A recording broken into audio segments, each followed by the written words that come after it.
Lily and Hanako quickly go about the business of making lunch.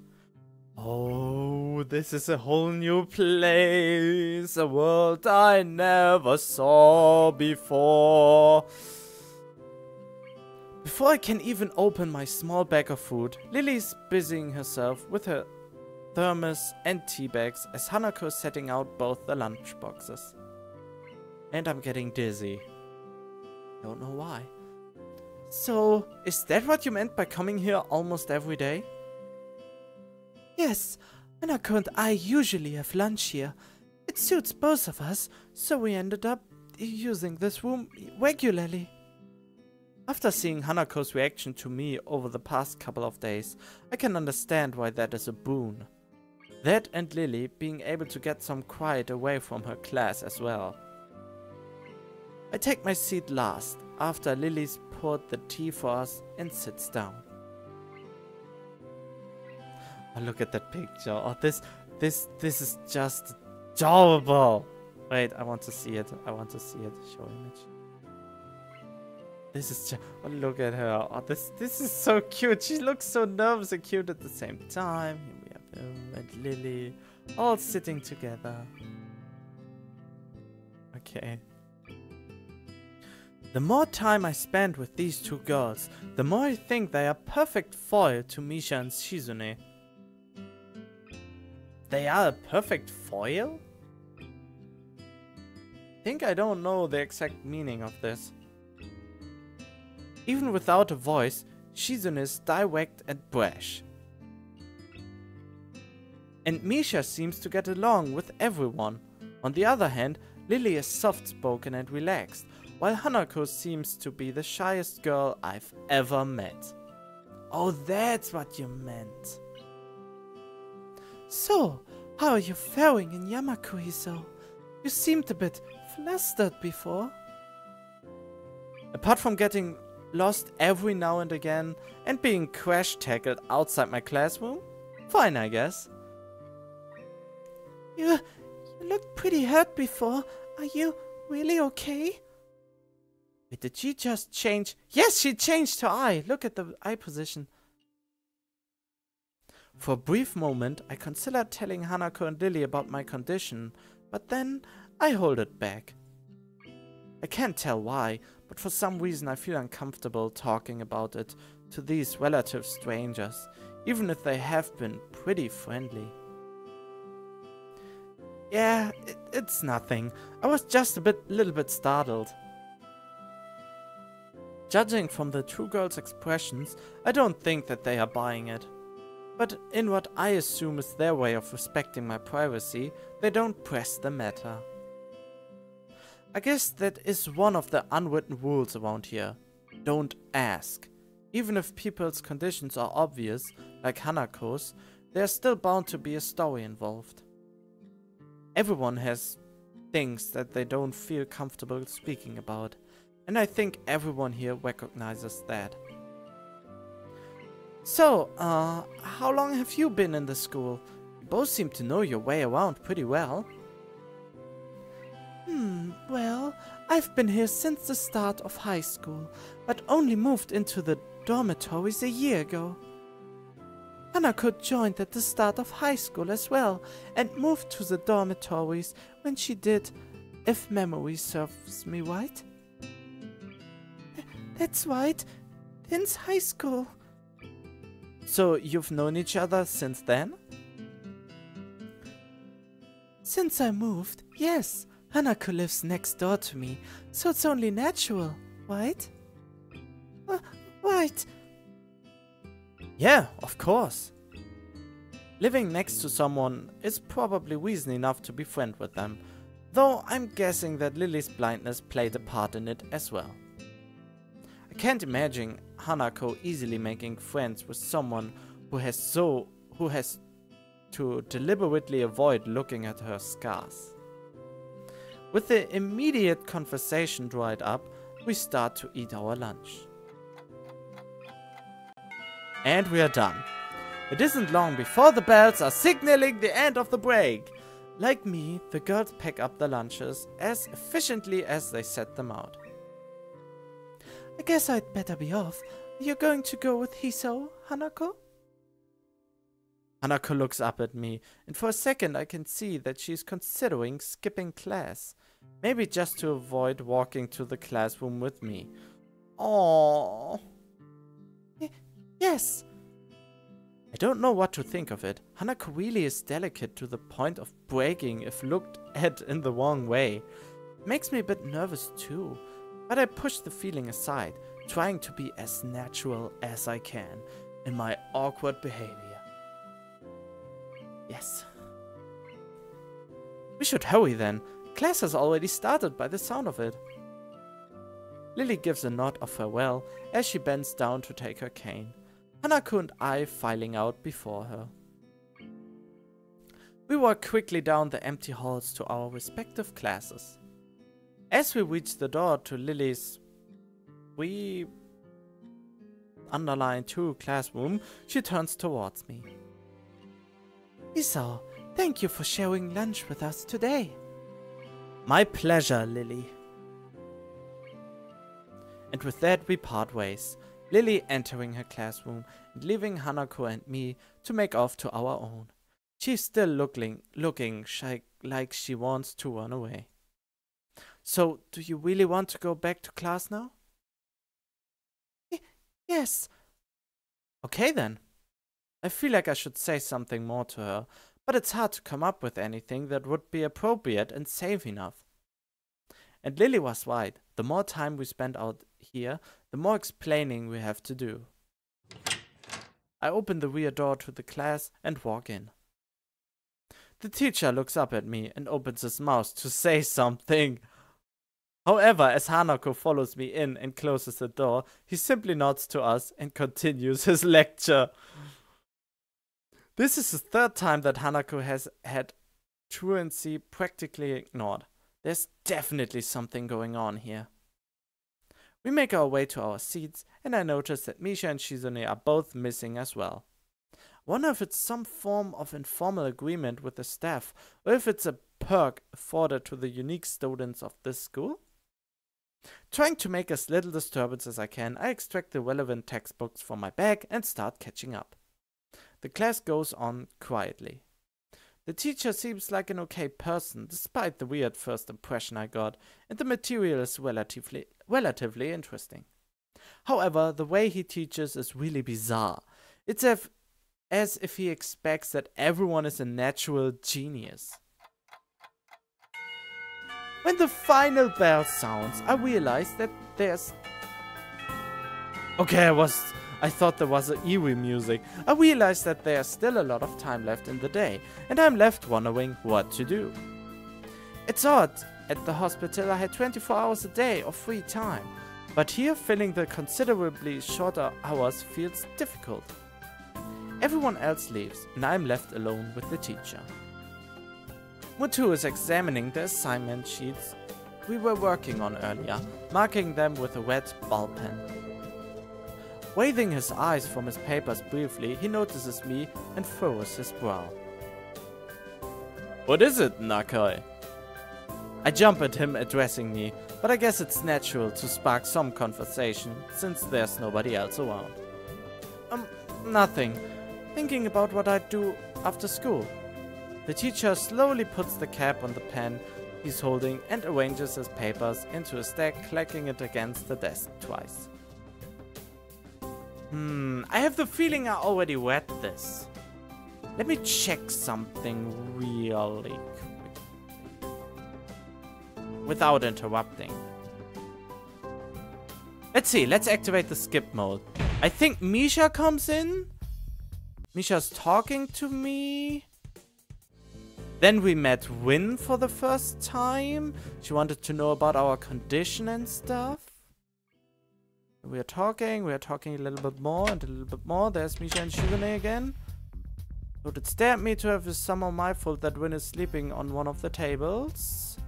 She's not getting any funny ideas. Okay, I can skip more. There's Win, they are arguing a little bit, then we are talking more. And here we go. Can you promise me to be more serious about this from now on? Okay, this seems to be a very specific part.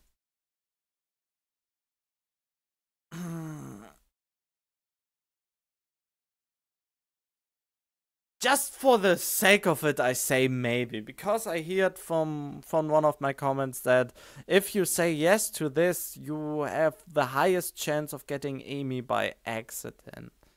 So I'm going with maybe. Maybe. No, I mean, he gives me a nasty sort of look when I say that, making me try to take back the word. I mean, I don't know. I'm still trying to get used to the school. I promise to try, though. You're not being very convincing there, Hiso. Tip number 1. Medical professionals are not amused if you take their advice lightly. What's up with him? As if a day or two would make that much of a difference. I didn't do anything at the hospital either. Yeah, okay, sorry. He studies me for a moment and then shrugs, smiling again. Okay, that's more like it.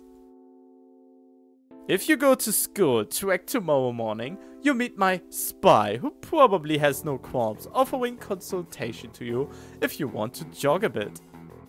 Consultation? See you around. He leaves me with a wave of his hand and no answer, and I walk to Win, who has been waiting, idly leaning against the hallway, staring at the lighting fixtures in the ceiling. Doesn't move her either.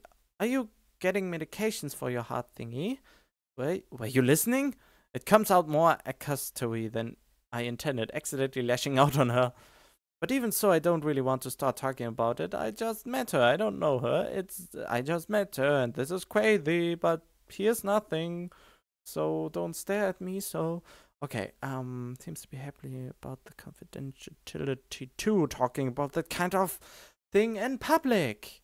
But it's not Win's fault, is it? Okay, I can engage the skip mode again. There's Win again. Yes, the pink. This is not the white pink. We need the wig pink. Pinking this, looking at the picture. Standing up in the morning. But I suppose this was a... Wait.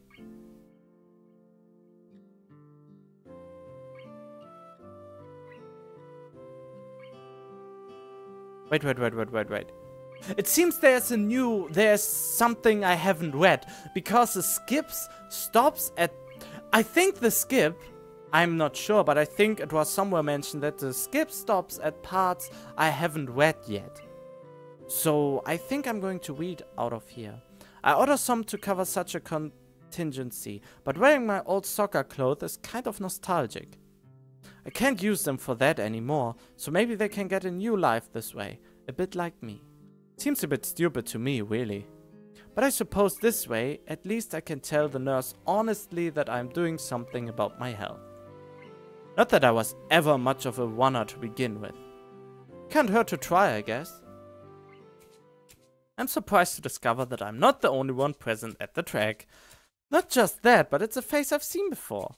The prosthetic-legged girl who bowled me over in the hallway yesterday is running on the track, literally like a half-mechanical gazelle. What was her name again? It was a short one, but I can't remember. She seems to be running laps. Sorry that I'm so fast. It's only because I want to make sure that this is not something I read already. As soon as I hit the chapter with Hanako, I will have my normal pace on this. Wonder what reason is early in the morning. Something aching. Certainly wouldn't if I want more hairs and prompting me to do so. Things being like that, it's not because I wanted to get out of them. The fact that I would be less likely to encounter someone who would witness pitiful attempts to get in shape was merely a happy accident. Leave, but seems that my former assailant noticed me on her last lap. Cheerfully and jogs over. Good morning, your name is Hiso, right? She grins, seemingly pleased that she remembered my name. You may not remember me. Amy, I knocked you over in the hallway yesterday. Could I forget such a blunt introduction? Amy has the decency to look vaguely apologetic for a moment before giggling. Okay, so let's engage the skip mode again.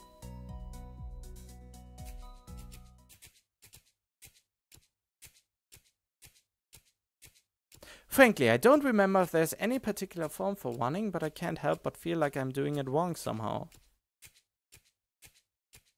I feel awkward in comparison to Amy, who never seems to break stride. I don't think I want to do this anymore. I'm really not feeling up to more than a couple of laps today, and slow to a walk pretty quickly. Amy keeps running and doesn't seem to notice. I've stopped until she passes me a second time. She quickly skids to a halt, breathing steadily in contrast to my own somewhat gasping demeanor. Finished already? I hang my head ruefully. Yeah, I'm not in very good shape right now. Amy nods and then grins at me again. She seems to do a lot of smiling. Well, the important thing is you started, right? Next time you just have to try to hold out longer, and eventually you'll be great. I'll keep that in mind. But I think right now I'm going to get ready for class. Shouldn't you? Amy shrugs unconcernedly. Nah, I've got plenty of time. I notice that she's not wearing a watch. Are you sure? Another careless shrug. Not really, but I've got to finish my routine. See you later, Hiso. Yeah, see ya. Apart from feeling more tired than before, I don't think I accomplished anything today. I'm so out of shape, it's embarrassing. The whole thing might have been a waste of time. I'll find some other way. Head back to the dorms to wash and change into my uniform. I think before there was a choice and we would have gotten a heart attack again because we wanted to to be on par with Amy, which inevitably was a bad decision in the long run. But this means something has changed. Tired from all that running to unwind, but I don't want to break my slowly building routine of getting to school before the morning rush. Oh. Oh yeah, the Kenji thing! The naked Kenji! I don't know if I want to do this again. I'm not sure. No. If you want to see how I impersonate Kenji, it's hilarious. It's the best laugh I ever had. So if you haven't watched the first playthrough of Katawa Shoujo of me, I highly suggest doing so. It was one of my first playthroughs or read-throughs, however you want to call it. And it was really, really great. The first episode was not so great, and I had still to get into the whole reading fluently and try to talk fluently and getting into the characters and all that stuff. But it's really, really well, I think for new viewers, this is not even the point where you wanted to. You wouldn't even watch that far if you wouldn't have already. I think I put this in the first thing of the video. Anyway, I can skip here because I know I've read this. Hey Kenji, my boy! You are my naked buddy! Yes! Well, almost naked. You have a little flower in front of you. Wait, what?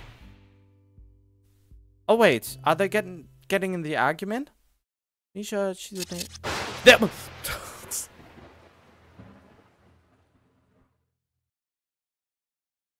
Okay, so we go with the same decision again. And skip mode. Oh. Whatever, forget it. Wait, what? Don't have time for this right now, no matter what to do with me being drawn into. Whatever, forget it. I turn my back at them. Lily, class is going to be starting soon, so we can talk more later. I'll tell Hanako you were looking for her. I can feel Shizune freezing. Maybe this is the first time she has ever been ignored in such a blunt manner. Thank you, Hiso. I leave now then. She gives me the sweetest smile I've seen all week and turns on her heels to make her exit. As soon as Lily walks out the door, I suddenly start feeling reluctant about turning to face Shizune. I can feel her eyes burning into my back and can't bring myself to look at her. She must be furious. I keep expecting Misha to say something to alleviate the tension, but but it really is wanting too much. In the end, I go back to my seat and listen to the sound of Shizune's footsteps as she marches out of the room. She doesn't return until a few minutes before class. Hanako doesn't come to the morning class at all, leaving her seat looking empty and lonely in the back of the classroom. I have to tell her that Lily was looking for her if I see her later. After the events of this morning, class is pretty boring in comparison. I turn the pages of my textbook lazily. I have a bit of catching up to do, despite trying to keep up with my studies at the hospital, but I'm not feeling that enthusiastic about it. The clock at the front of the room sounds unbearably loud. The teacher hasn't said anything in over 7 minutes, instead opting to cover the board in rows and rows of equations taken directly from the book. The rhythmic clashing of chalk on blackboard seems to synchronize perfectly with the ticking of the clock. I start to copy down the equations just to pass the time, even though they are right there in the textbook. When the bell rings, I'm not in a hurry because I have nothing to do, so I stay for a while, reviewing what we covered in class today. I prefer to leave last anyway, so I don't have to deal with crowding in the hallways. I notice Shizune and Misha have also stayed behind, talking to someone from another class. Shizune is signing so fast that her hands make noises like swords cutting through the air. Maybe there's a pent-up anger in there. Misha is trying to desperately to keep up, but it's clear she can barely manage to even understand her.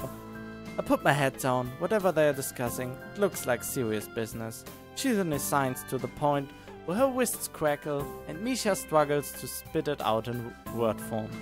Sometimes she tips over herself like she's dealing with tongue twisters, and then on top of that, she has to sign back anything the other girl says. Seems like a rough job. Misha looks tired, like she's about to faint. Luckily for her, their business is soon finished and the girls sit down on their seats again. So, did I already sweat that or not? This is hard to tell.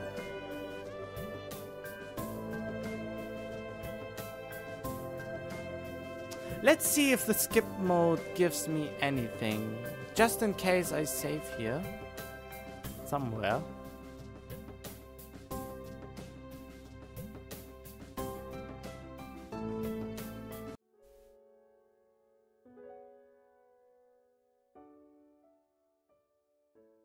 She has any sense in her head. She's working on the festival project, but no woman is loitering at. Oh, here she comes. Wait. When did this start? Speech, Misha, and acting are really oddly fitting of them. Oh. Well, would shame ourselves in front of the past generations if the festival were to fail. Okay. Oh, hello? Over my shoulder. Okay, I look over my shoulder and see Hanako peering timidly into the classroom, most of her body hidden behind the door. Hey, playing delinquent again? Hanako blushes hard at Misha's straightforward jab, even if it was only in jest. The dot. Shizune stares at her probingly, causing Hanako to look down and start backing away to the point where only her fingers can be seen wrapped nervously around the edge of the door. Maybe she's showing her dislike of Hanako by association of her dislike of Lily. It appears so, and Hanako probably knows it as well. What is it, Hanako? Has Lily been here? Sorry, haven't seen Sato. Came by in the morning though. Hanako keeps looking uneasily at Shizune, who stares back at her with her usual studying gaze. What is she trying to do? Of course, Shizune isn't going to look away, and she's intimidating enough as it is, so I can only imagine how terrified Hanako would be. It's a little uncomfortable watching Hanako's reaction to Shizune's normal behavior.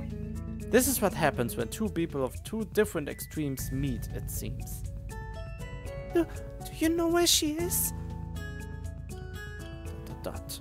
If she has any sense in her head, she's in her classroom, working on the festival project, but who knows where the woman is loitering at? You need to find her? She was looking for you in the morning. But I guess you have missed each other. She waits a little without answering the simple question, looking awfully like she is not sure if it's proper to answer such a question. Yeah. She blushes a little bit. I can come with you. If it's okay. Hanako nods fractionally, still on guard, her shoulders stiff like wood. I get the feeling that she might be more comfortable by herself after all, but it's too late to back off now. She has this really troubled expression. She seems to wear almost constantly one that makes me constantly be on guard myself. I wonder why. I kind of understand why she always seems to be so wary. Or maybe more like why there could be a person like her. But I still have no idea how I should act around such a person. It's dinner time soon. Were you planning to eat with Lily? She nods slightly. So she must have been trying to get in the cafeteria. Well, there's something of a dinner crowd, just like the cafeteria is crowded during lunch. It's not as bad because dinner time is longer than lunch hour, but I can understand why Hanako could be discouraged from going in. I pick up my bag and we take our leave. Hanako skips a little to meet my initial pace, so I slow down to match her speed. That's very nice of you. It doesn't take long for us to be walking at a comfortable pace down the hallway. It almost feels like we are going for a stroll together, something that I can't say I've really done before with a girl. Hanako doesn't seem to be thinking the same thing though. Even though we are walking at the same pace, she never comes within arm's reach of me. I guess she's still a little uncomfortable around me. Given how shy she is, there doesn't seem to be much helping it, at least for now. This is actually a really interesting thing. I would consider myself very, very shy. It's really hard for me to go to a person and try to interact with them. Even if I like them when I look at them from afar, which sounds really creepy. But as soon as they made as I was in some way able to make contact with them, I really, really easily open up to most persons. And this is really strange. So there are different layers of shyness you can have. I mean, the first thing is the shyness you can have if you see a person you would like to talk to, but don't have the courage to talk to them. But if you can build it up or have a friend who introduce to each other and you get a speech flow back and forth, then I really easily open up. So she is even more shy than I am.